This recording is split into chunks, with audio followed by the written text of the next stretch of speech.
안녕하세요. 오늘 사연은 경기도에 사는 65세 박정숙님의 사연입니다. 사랑은 나이를 먹지 않는다고 합니다. 하지만 배신도 마찬가지입니다. 30년을 함께한 부부, 그들의 평범해 보이던 일상 속에 숨겨진 비밀이 있습니다. 사랑과 배신, 그리고 예상치 못한 진실에 관한 이야기입니다. 저는 경기도의 한 아파트에서 남편과 단둘이 살고 있었어요. 남편은 대기업 임원 출신이고 얼마 전에 퇴직했어요. 아들 한 명 있고 공부도 잘해서 명문대를 졸업하고 지금은 L사에 재직 중에 있어요. 저의 자랑이죠. 남부러울 것 없는 인생이었습니다. 아들은 회사 근처 산다고 분가했고 이제 남편과의 노후를 준비하고 있었죠. 그런데 요즘 남편의 행동이 이상했어요. 너무 약속이 많아지고 집을 비우는 날이 많아졌어요. 어느 날 새벽 4시 남편이 벌써 일어나 나가려고 하더라고요. 여보, 지금 새벽 4시인데 왜 벌써 일어나요? 아, 오늘 골프 약속 있어서 빨리 나가봐야 돼. 또 골프예요. 어제도 나갔잖아요. 퇴직하고 나면 골프라도 쳐야지 뭐 하겠어. 친구들이랑 약속 잡혀 있어. 뭐라도 먹고 가라고 했더니 거기서 먹겠다고 저녁에 늦는다고 먼저 먹으라고 하더라고요. 요즘 왜 이렇게 자꾸 나가는 건지 불안한 마음이 들기 시작했어요. 며칠 후 친구 영희를 만났어요. 고민 상담을 했죠. 영희야, 너희 남편도 그러니? 남편이 요즘 집에 붙어 있지를 않아. 맨날 골프 아니면 술 마신다고 나가고 퇴직하고 나서 더 바빠진 것 같아. 정수가 혹시 여자 생긴 거 아니야? 저는 펄쩍 뛰었죠. 무슨 소리야? 우리 남편은 그런 사람 아니야. 30년을 같이 살았는데 내가 잘 알아. 그이는 절대 여자 문제는 없어. 그래도 요즘 남자들 나이 들어서도 바람 피우는 사람 많다고 하더라. 조심해. 에이, 우리 남편은 절대 아니야. 그렇게 말했지만 왠지 모를 불안이 점점 커져만 갔어요. 그러던 어느 날 남편과 큰 싸움을 했어요. 당신 나랑 얘기 좀 해요. 요새 왜 자꾸 밖으로만 돌아요? 당신 좀 이상한 거 알아요? 사람을 많이 만나야지 뭐 일자리라도 소개받지. 100세 시대인데 퇴직했다고 놀 수는 없잖아. 알지도 못하면서 팔자 편한 소리나 한다. 그래도 의심은 멈추지 않았고 저는 남편의 외투를 뒤지기 시작했어요. 지갑을 열어보니 오늘 날짜에 영수증이 있더라고요. 이게 뭐예요? 이거 63빌딩에 있는 레스토랑이잖아요. 골프 치고 왔다면서요. 당신 진짜 왜 그래? 왜 안 하던 짓까지 하고 난리야? 그날 밤 저는 한숨도 못 잤어요. 온갖 상상을 하느라 잠을 잘 수가 없었어요. 다음날 바로 영희에게 전화를 걸었어요. 영희야, 나 좀 만나줄래? 영희를 만나서 영수증을 보여줬어요. 이것 봐. 골프 간다더니 이런 데서 누구랑 밥 먹었겠어? 정수가 이거 100% 여자야. 흥신소 이런 데 알아볼까? 저는 고개를 저었어요. 아니, 내가 직접 확인해 볼래. 내 눈으로 봐야겠어. 영희가 조심하라고 진짜일 수도 있다고 했어요. 여태 단 한 번도 여자 문제 같은 거 없던 사람이야. 내가 오해하는 거일 수도 있어. 내 눈으로 확인하기 전까지는 믿지 않을래. 이때까지만 해도 알지 못했죠. 앞으로 맞이할 충격적인 진실을. 다음날 저는 몰래 남편을 미행했어요. 오늘도 골프장을 간다던 남편은 전혀 다른 곳으로 향하고 있었어요. 낯선 아파트로 들어가는 남편. 한참 뒤 어떤 여자와 팔짱을 끼고 나오더군요. 태수 씨, 이렇게 자주 와도 돼요? 그러다 부인한테 들키면 괜찮아. 우리도 이제 행복할 자격 있어. 40년을 기다렸잖아. 그때 우리가 헤어지지 않았더라면. 그리고 남편이 한 말. 지금도 귀에 생생해요. 이제라도 함께 있잖아. 미란아, 내가 빨리 정리하고 너한테 올게. 늦었지만 다시 너랑 시작하고 싶어. 조금만 기다려줘. 그 여자는 눈물을 흘렸고 남편은 말없이 안아주더군요. 둘은 차에 타 한참을 이야기하더니 남편 차를 타고 가더라고요. 미란이? 어디서 많이 들어봤는데 저는 눈물을 흘리면서도 정신을 차리고 사진을 찍었어요. 집에 와서 정신을 차리고 사진을 보니 그 여자가 어디서 많이 본 여자였어요. 남편의 첫사랑, 이미란. 저희는 사랑 없이 시작한 정략 결혼이었어요. 저도 남편이 그 여자를 못 잊는 거 알고 있었어요. 돌아가신 시어머니께 들은 이야기예요. 40년 전 대학 시절 만나서 뜨겁게 사랑하고 결혼을 약속했지만 시어머니의 반대로 두 사람은 헤어질 수밖에 없었대요. 이미라는 가정 형편도 좋지 않았고 홀어머니 밑에서 자랐다고 하더라고요. 저희 시어머니는 고지식한 분이라 근본 없는 집안과 결혼할 수 없다며 반대했다고 해요. 남편은 부모님이 정한 사람, 바로 저와 결혼했어요. 그리고 그 여자도 다른 남자와 결혼했다고 들었어요. 그래서 이제 잊고 사는 줄 알았죠. 저희의 가정생활은 괜찮았어요.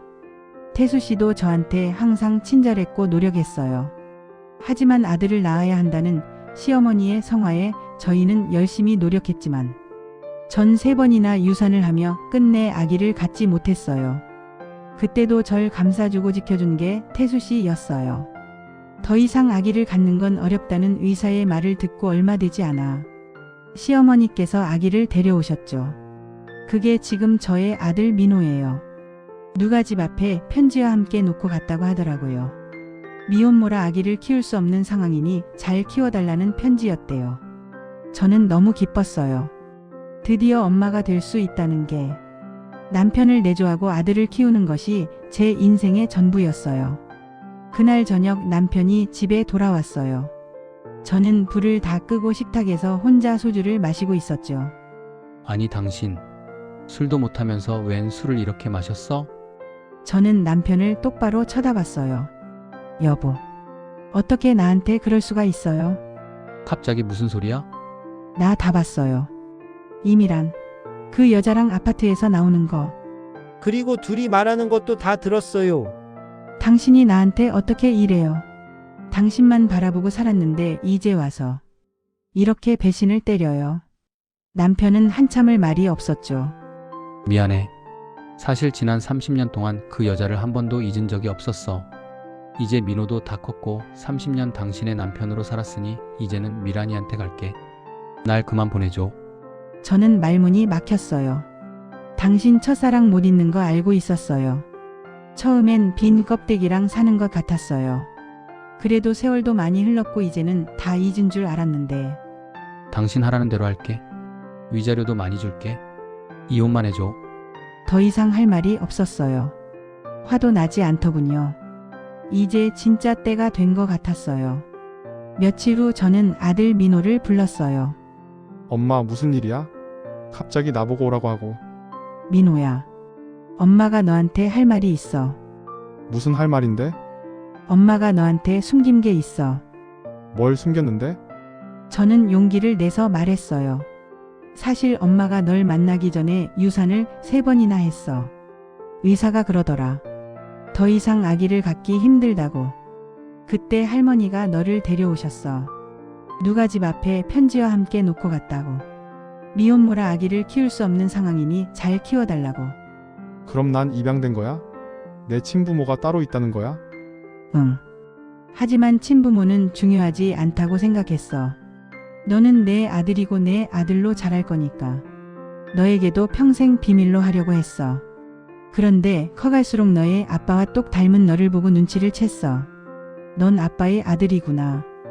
고지식하시고 핏줄 중요하게 생각하는 내 할머니가 생판 남을 데려왔을 리가 없다고 생각이 확 들더라.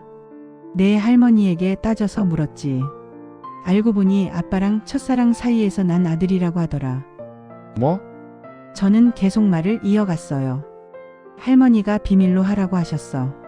나도 비밀로 하고 싶었고 내 아빠도 아직 몰라. 그게 무슨 소리야? 내 아빠가 첫사랑을 못 잊고 있었어. 이 사실을 알면 다시 첫사랑한테 돌아갈까봐 그게 겁나서 비밀로 했어. 그럼 아빠는 아직도 모르는 거야? 내가 친아들이라는 걸? 응. 그런데 어떻게든 둘은 만나게 될 운명이었나 봐. 아빠가 이혼하재. 첫사랑 다시 만났다고. 이제 그 사람과 살겠대. 내 친엄마랑. 민호는 완전히 충격을 받았어요. 이건 또 뭔 소리야? 아빠가 지금 엄마를 놔두고 다른 여자를 만나고 있다는 거야? 그리고 그 사람이 내 친엄마라고? 미안해 민호야. 너한테는 끝까지 비밀로 하고 싶었는데 늦게나마 진실을 이야기하게 됐네.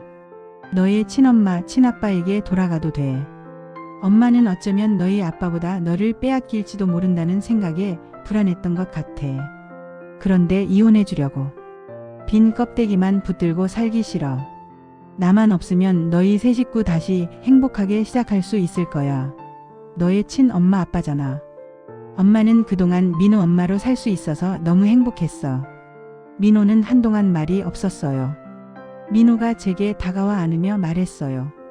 엄마, 내게 엄마는 한 명뿐이야. 그런 소리 하지 마. 나를 키워준 건 엄마잖아. 나를 사랑해준 건 엄마라고. 저는 민호를 끌어안고 소리내어 엉엉 울었습니다. 민호가 말했어요. 이제 아빠한테 말해야겠어. 진실을. 며칠 뒤 저는 남편에게 이혼해 줄 테니 마지막으로 남편과 이미란을 같이 보자고 불러냈어요. 민호도 저와 같이 나갔죠. 민호야, 네가 여기에 왜? 민호가 친자 확인 서류를 내밀었어요. 아빠, 이것 좀 보세요. 남편이 서류를 보더니 얼어붙었어요. 이게 무슨? 민호가 말했어요. 네. 저는 아빠의 친아들입니다. 30년 전 이미란 씨가 저를 낳고 할머니께 맡기셨죠. 남편은 꽤 충격을 받은 듯 했어요. 미란아, 이게 무슨 소리야? 너가 민호를 낳았다고? 아니, 언제? 설마 30년 전 그날? 이미라는 한참 울더니 말을 시작했어요. 말 못해서 미안해. 내가 죄인이야. 정숙 씨에게도 민호에게도 면목이 없다. 10년 전에 제가 남편에게 맞고 도망쳐 나왔을 때 갈 데가 없어서 딱 한 번 태수 씨에게 전화를 한 적이 있어요. 그때 태수 씨와 하룻밤을 보냈어요. 태수 씨는 술을 많이 먹어서 기억을 못할 거예요. 전 새벽에 태수 씨 잠든 사이에 나왔고요. 그때 민호가 생겼어요. 혼자 낳아서 키우려고 했어요. 그런데 여자 혼자 아이를 낳고 키우기가 쉽지 않더라고요. 그래서 태수 씨 어머니 집 앞에 아기를 놓고 왔어요. 태수 씨 아이라고 했죠. 이런 사실을 여태 숨긴 거야? 나한테는 얘기를 했어야지. 미안해요. 내가 무슨 낯짝으로 그래요. 민호야, 엄마가 미안해. 잠깐만요. 저를 낳아주신 건 감사합니다. 하지만 제 엄마는 박정숙, 엄마 한 명뿐이에요. 남의 아이를 자기 아들처럼 키워주신 분, 아프면 밤새 제 옆을 지키며 간호해주신 분, 바쁜 아빠를 대신해 학교 운동회, 졸업식, 입학식 모든 행사에 한 번도 빠지지 않은 분, 삼시세끼 따뜻한 밥을 차려주신 분, 제 엄마는 오직 한 분뿐입니다. 이제 와서 엄마 행세는 하지 마세요. 저는 그때 아무 말도 할 수가 없었어요. 그동안의 기억들이 주마등처럼 스쳐 지나가면서 눈물만 나더라고요. 정수가, 나는 정말 몰랐어. 난 알고 있었어요. 당신 어머니께서 알려주셨죠. 아빠, 첫사랑을 잊지 못하는 건 이해합니다. 하지만 30년 동안 엄마가 무슨 죄를 지었습니까? 아빠가 다른 여자 생각하는 동안 엄마는 아빠만 바라보며 살았어요. 나도 알아. 정숙이는 나한테 과분한 사람이었어. 정숙 씨, 제가 진심으로 사과드릴게요. 제가 저지른 일을 평생 후회하며 살았어요. 아들을 버린 것도, 지금 이렇게 다시 혼란을 만든 것도. 저는 미란이를 보며 말했어요. 미란 씨, 저는 당신을 원망하지 않아요. 오히려 당신이 민호를 낳아줘서 덕분에 저는 엄마가 될 수 있었으니까요. 저는 남편을 보며 마지막으로 말했어요. 여보, 우리 이제 정리해요. 당신은 가족에게 최선을 다했어요. 하지만 평생 다른 사람을 사랑했고 저는 혼자만 사랑했어요. 이건 결혼이 아니었어요. 제가 두 사람 사이에 너무 오래 끼어 있었네요. 미안해. 미안하다는 말은 이제 됐어요. 저는 이제 저를 위해 살고 싶어요. 민호가 제 손을 잡으며 말했어요. 엄마, 나는 언제나 엄마 아들이고 항상 엄마 옆에 있을 거야. 고마워 아들. 그렇게 저희 세 사람의 관계는 정리됐어요. 남편과 저는 이혼했고 저는 민호와 함께 살기로 했어요. 저희는 몇 달 전 서류도 완전 정리가 됐고 저는 오랫동안 하고 싶었던 일을 시작했습니다. 바리스타 자격증을 따서 민호 회사 근처에 작은 카페를 차렸죠. 민호가 가끔 묻더라고요. 후회하지 않냐고. 후회합니다. 왜 더 일찍 이렇게 못 살았나 하는 후회. 민호를 키운 건 제 생에 가장 잘한 일이죠. 절대 후회하지 않아요. 인생은 60부터래요. 저는 65에서야 새로운 인생을 시작합니다. 사랑은 때로 배신으로 끝나기도 합니다. 하지만 진짜 사랑은 피가 아니라 마음으로 만들어지는 것임을 우리는 알게 됩니다. 정숙 씨는 30년간의 결혼 생활을 잃었지만 진짜 아들을 얻었습니다. 그리고 무엇보다 자기 자신을 되찾았습니다. 배신과 슬픔 속에서도 정숙 씨는 새로운 삶을 찾았습니다. 여러분도 지금이 늦었다고 생각하지 마세요. 인생은 언제든 다시 시작할 수 있습니다. 좋아요와 구독은 사연과 함께 큰 힘이 됩니다. 다음 영상에서 뵙겠습니다.